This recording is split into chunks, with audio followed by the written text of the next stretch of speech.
Welcome, everybody, to a brand new episode of r/MaliciousCompliance. My name's Ryan, the official host here on Reddit Voice, and I look forward to bringing you guys today's top stories. Before I do, I'd really appreciate it, however, if you could hit that subscribe button, as well as make sure you got notifications turned on.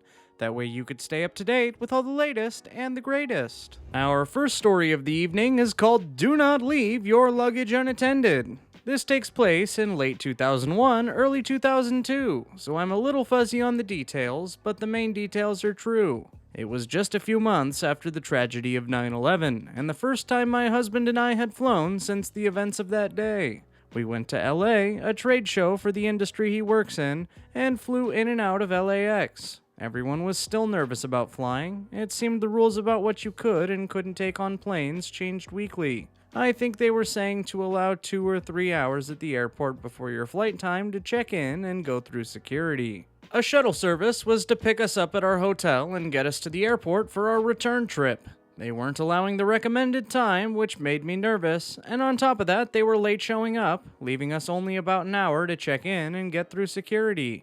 There was a long time to check in, and a lot of grumbling around us. Every 2 minutes, there was an announcement about not leaving your baggage unattended and to notify security if you see unattended baggage. 3 or 4 guys who had been in our shuttle were in line behind us and were going to our city, and well, we all thought we were going to miss our plane. Finally, my husband and I were next in line. Suddenly, here comes Karen, pushing her way to the front of the crowd. She's dressed in a hot pink tracksuit with bling on it and a matching baseball cap. She's got a big pink and black leopard print rolling suitcase, matching tote bag, and 2 small suitcases. Several people protested, telling her where the back of the line was. I don't care. I'm going to blah blah blah. My plane leaves in 30 minutes. I told her, so? And we're next. She just didn't care though. She pushed past me and went running up to the next window, and they waited on her as several of us yelled our protests. The window next to Karen's opened, so we stepped up to it. I noticed Karen put her ticket into her tote bag, not bothering to step aside so the next person could get up to check in. Of course, she was carrying on 2 small suitcases and her tote bag because she didn't care what you weren't allowed in that many carry-ons. I then watched her pick up the 2 suitcases and run off towards her gate, leaving her tote bag behind. I looked over at the guys who had been on our shuttle, and they saw the tote as well. We grinned at each other. As one of them stepped up to the counter, he told the representative that there was an unattended bag. She leaned over and recognized it as Karen's. "Oh, I'm sure the lady'll be right back for it. Cue malicious compliance." The guy said, "But what if she left it here on purpose?" I chimed in, "Aren't we supposed to notify security?" The guy from the shuttle said, "Yeah, that's what the announcement keeps saying." He waved to a security guard who was at the end of the counter just a few feet away. The security guard took the bag and sped off down the hall on one of those golf cart things. As my husband and I were headed down the hall to go to security, we saw Karen racing back towards the check-in counter. We made our flight, as did the guys from our shuttle, and we were the last ones to board. Karen did not make it. Karen's giant suitcase made it. I saw it on the luggage turnstile when we arrived home. I have no idea what she had to go through to get her bag or to get on another flight. Hello? Is it me you're waiting for? Alright, so like many of my other stories, this happened when I was working as a supervisor for a major cable and internet provider. For this particular story, I was working the 6 p.m. to 2 a.m. shift somewhere around 10 p.m. This is relevant to the story, mostly because at that time of day, we've got an absolute skeleton crew as not much is going on. There's me, one other supervisor, maybe a dozen customer service agents, and there's absolutely nobody else customer-facing in the building. There might be a janitor or something around, I don't remember, but as the senior supervisor, I'm in charge for the night. If something super important comes up, it'll be dealt with by someone higher than me in the morning. And there's an emergency number for the building exploding or something like that. That kind of thing rarely happens, and okay, that's the relevant backstory. So here we go. I have a gentleman transferred to me that asks to speak to a supervisor because we wouldn't install cable at his house until he paid the balance he had not paid on his previous account at a different address somewhere months back. He wasn't currently a customer of ours. He owed us money before we'd let him be a customer again, and he was one of the biggest jerks I have ever talked to. All in all, this means I've got a lot of leeway to work with, as keeping happy a non-customer that's actively trying to not give us money was not one of our higher priorities. So we don't need all the back and forth here. The first half of this was basically him trying to not pay us, me saying he needed to. Polite on my end, not remotely polite on his. He eventually asked to speak to my manager. And now, ladies and gentlemen, we get to the fun part that I'll give you as best as I remember. Listen, bozo, let me talk to your manager. I'm not happy with your attitude right now. To this point, I've given him zero attitude. I'd just given him answers he didn't like, but politely and professionally. He's been fighting for a position in my top 5 rudest customers already. If you'd like to speak to someone else, I can certainly get you someone, but my manager isn't available right now. No, don't give me that. I want him right now. Do you understand me? I'm sorry, but he worked the morning shift today. He's literally not in the building and won't be in until 9 o'clock tomorrow morning. Would you like him to call you back tomorrow? Remember, as I said at the start, it's 10 p.m. right now. No, I don't want him to call me back. Okay, fine. Just shut up and listen real carefully. You're at one of those big call centers, right? I want to talk to the highest ranking person in the building. You got that? Well, sir, currently the highest ranking person in the building is talking to an upset person on the phone. Were you reading the preamble? Do you see where this is going? Then here's what we're gonna do. I'm gonna wait right here with you until they're off the phone, and then I'm going to talk to them. You understand? I'm not waiting for someone to call me. I'm not waiting on hold. You're staying right here, and don't talk to me until that call is over. Are we clear? Do you think you can handle that? Totally clear, sir. I'll be right here, being quiet. Feel free to check on me anytime. So, 99% of my job involves being on my PC, mostly helping agents through our in-house instant messaging problem. I do that for roughly an hour while this guy barks at me now and then to make sure I'm still here. I tell him that I am, he grumbles, I wait, and this continues until... Okay, I'm not waiting on this phone any longer. The second that person's off the phone, you have him call me at this number. Capiche? Immediately. I don't care what time it is. No problem at all. I'll make sure that happens. So he hangs up, and me, doing my job exactly as he asked, while being the highest ranking person in the building, I call him right back as fast as I can dial the number. He, of course, is first confused, then really upset as I explained that he got exactly what he asked for. Why didn't you tell me that? You didn't ask. You told me to shut up, to listen really carefully, and to do exactly as you said to. While I was trying to help you myself, trying to get you someone else, trying to do my job in any way I could. I followed your instruction to the letter, as you demanded. Now, was there anything else I could do for you? Profanity ensues. He hung up. Another customer who I was happy to comply with. And now for our final story of the evening. That's all you pay me for.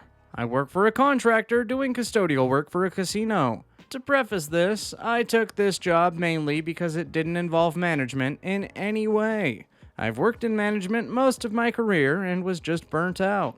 When I started this job, I was made aware by the recruiter/assistant, who I'll call Amy, that a lot of the people who worked at this site spoke only Spanish and that there may be some difficulties with communication from time to time.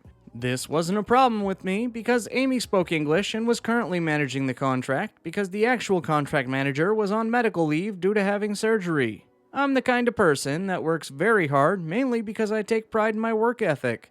As soon as I started downloading Duolingo, an app that's used to teach foreign languages, and began to learn as much Spanish as I could, that way I could better communicate with my coworkers. I'm still learning, but know enough to understand my coworkers most of the time. Most of my coworkers are lazy. They're oftentimes on their phone while on the casino floor, huddled in groups, or hiding in the locker rooms to avoid doing the work. I, on the other hand, have regularly gotten compliments from the company that we are in a contract with about my work ethic. So much so that the president himself has sent emails to my company to show his gratitude for my hard work, as well as given me some free merchandise with the company's logo. Here's where the story gets more interesting. We're ridiculously short-staffed. On a regular shift, we're supposed to have 10 custodians working, cleaning the machines, the bathrooms, keeping trash off the casino floors, taking out trash, mopping the bar and restaurant, restocking all the supplies, and etc. Oftentimes, we will have 5 people on a shift or less. And with my coworkers being fairly lazy, that means a lot of stuff doesn't get done. I'm regularly doing the most of the shift's workload by myself, as well as picking up the slack for the other shifts because they too are extremely short-staffed. The actual contract manager finally comes back from medical leave about 3 months into me working there. We'll call her Sally. At first, Sally and I get along great. She thanks me for my work ethic and for everything I've been doing. All of that changed when I asked for 3 days off. We had been working mandatory overtime, and up until then, I was there for nearly 60 hours every week because we were short-staffed. Initially, Sally agrees to my time off request, which I filled the paperwork out on, and made copies for myself just in case. A week before the days I requested come up, she pulls out the schedule and my time off wasn't applied. I approach Sally and I ask her why, and she says that someone else put in for time off. The other person is the laziest of all of my coworkers and regularly acts as a supervisor because she's worked there the longest and is the only person that can understand a little bit of English. I tell Sally I think it's extremely unfair considering that I put my time in request off over 2 months ago and had made sure that no one else had asked for the same days beforehand. Sally explained she doesn't have any paperwork to prove that, so I give her my copy, which I had placed in my work bag. This is when Sally decides to show her true colors. Do you want to do my job? Do you think you can manage this case better than I can? No. I don't pay you to come in here and argue with me. You aren't a manager. You aren't a supervisor. You're a janitor. That's it. That's all I pay you for. I keep what Sally said in mind, and I just keep my head down at work for a few months after this. At this point of my employment, Sally's getting in trouble by the higher-ups for the lack of employees and the retention that's occurring at our site, as well as the company we work for not being satisfied with her performance managing everyone. It's not really a secret, as we have a regional and district management coming in frequently and trying to get people hired and play peacekeeper between Sally and the casino CEO. Finally, we're getting new people hired on thanks to a temp agency that was contracted in to help. A lot of the new hires only speak English. The others only speak Spanish. Other than the lazy coworker who's now on a vacation of 3 weeks, the only person who can speak/understand both English and Spanish is me. The morning the new hires arrive, everyone's gathered in the office, including Sally's boss. They go through orientation, only speaking English for the new hires, and begin to give everyone their assignments. This is when Sally comes up to me. I need you to train the new hires today and make sure everyone's doing what they're supposed to be doing. Does that mean I'm being made a supervisor? Sally, who apparently forgot our previous conversation. No, but you're the only one that can speak English and Spanish, so I need you to make sure everyone's doing what they're scheduled to do. I'm sorry, Sally, but I can't do that. I'm not a manager, I'm not a supervisor, and I'm not a translator. I'm a janitor. That's all you pay me for, remember? Sally at this point is trembling with rage and starts screaming at me about doing what I'm told to do and dropping my attitude. I looked her dead in the eye with her supervisor, whom she forgot was behind her, and pulled my resignation out of my bag, handed it to her, and walked out, knowing full well that now they were going to have a lot more issues because their best worker quit, and there was no one that could effectively communicate between the workers and the company that we were contracted with. Skip forward to the next week, and I get a phone call from Mr. Regional Manager. Hello, this is Mr. So-and-so. I want to formally apologize for the behavior of our former employee, Sally. She's been relieved of her position, and we would like you to come back to work with us in a supervisory position. I'm now a supervisor, and they're paying me to take Spanish lessons, which once I complete, I'm supposed to get a significant raise for. And there you have it, folks. The end of the epics. If you like these stories, be sure to leave a like on the video, as well as make sure you're subscribed with notifications turned on so you could stay up to date with all the latest and greatest we have here on the channel. As always, my name's Ryan, the official host here on Reddit Voice, uploading just about every single day, and I look forward to seeing you guys in tomorrow's video.